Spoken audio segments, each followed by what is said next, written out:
एक मजदूर रहा करता था जिसका नाम हरिराम था। उसके परिवार में कोई नहीं था। दिन भर अकेला मेहनत में लगा रहता था। दिल का बहुत ही दयालु और कर्मों का भी बहुत अच्छा था। मजदूर था इसलिए उसे उसका भोजन उसे मजदूरी के बाद ही मिलता था। आगे पीछे कोई ना था इसलिए वो इस आजीविका से संतुष्ट था।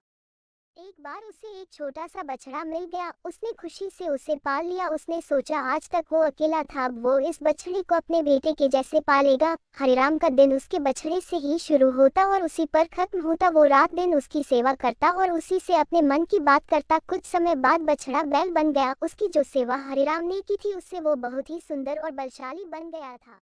गांव के सभी लोग हरिराम के बैल की ही बातें किया करते थे। किसानों के गांव में बैल की भरमार थी, पर हरिराम का बैल उन सबसे अलग था। दूर दूर से लोग उसे देखने आते थे। हर कोई हरिराम के बैल के बारे में बातें कर रहा था।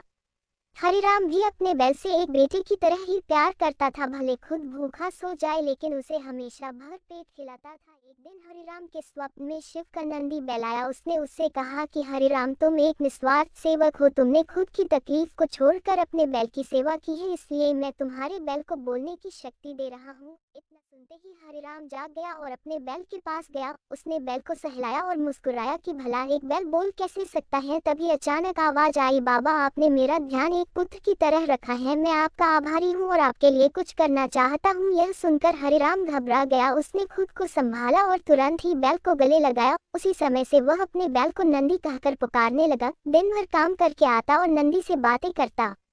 गरीबी की मार बहुत थी। नंदी को तो हरिराम भर पेट देता था लेकिन खुद भूखा सो जाता था। यह बात नंदी को अच्छी नहीं लगी। उसने हरिराम से कहा कि वो नगर के सेठ के पास जाए और शर्त रखे कि उसका बैल नंदी 100 गाड़ी खींच सकता है और शर्त के रूप में सेठ से 1000 मुहरे ले लेना। हरिराम ने कहा, नंदी तू पागल हो गया है, भला कोई बैल इतना भार वहन कर भी सकता है। मैं अपने जीवन से खुश हूँ, मुझे यह नहीं करना। लेकिन नंदी के बार बार आग्रह करने पर हरिराम को उसकी बात माननी पड़ी। दिन डरते डरते हरिराम सेठ दीनदयाल के घर पहुंचा। दीनदयाल ने उससे आने का कारण पूछा। तब हरिराम ने शर्त के बारे में कहा। सेठ जोर जोर से हंसने लगा। बोला, हरिराम, बैल के साथ रहकर क्या तुम्हारी मति भी बैल जैसी हो गई है? अगर शर्त हार गए तो 1000 मुहर के लिए तुम्हें अपनी झोपड़ी तक बेचनी पड़ेगी। यह सुनकर हरिराम और अधिक डर गया, लेकिन मुंह से निकली बात पर मुकर भी नहीं सकता था। शर्त का दिन तय किया गया और सेठ दीनदयाल ने पूरे गांव में धूल पिटवाकर इस प्रतियोगिता के बारे गांव वालों को खबर दी और सभी को यह अद्भुत नजारा देखने बुलाया। सभी खबर सुनने के बाद हरिराम का मजाक उड़ाने लगे और कहने लगे कि यह शर्त तो हरिराम ही हारेगा। यह सब सुनकर हरिराम को और अधिक डर लगने लगा और उससे नंदी से घृणा होने लगी। वो उसे कोसने लगा, बार बार उसे दोष देता और कहता कि कहाँ मैंने इस बैल को पाल लिया, मेरी अच्छी भली कट रही थी, इसके कारण सर की छत से भी जाऊंगा और लोगों की थू थू होगी वो अलग। अब हरिराम को नंदी बिल्कुल भी रास नहीं आ रहा था।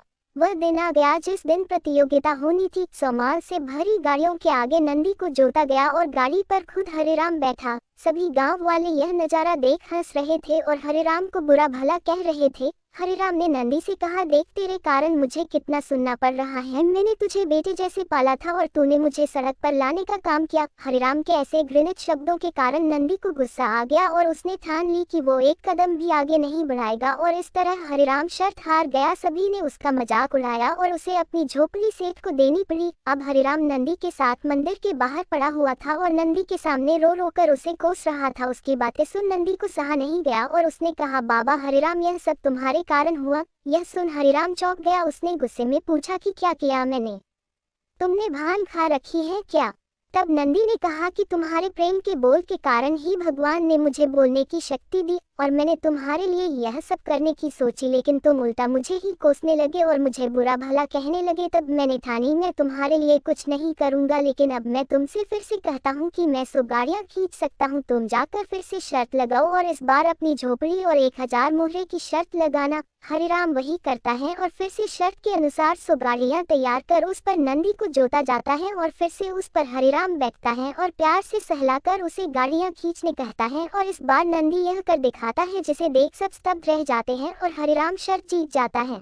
सेठ दीनदयाल उसे उसकी झोपड़ी और 1000 मुहरे देता है।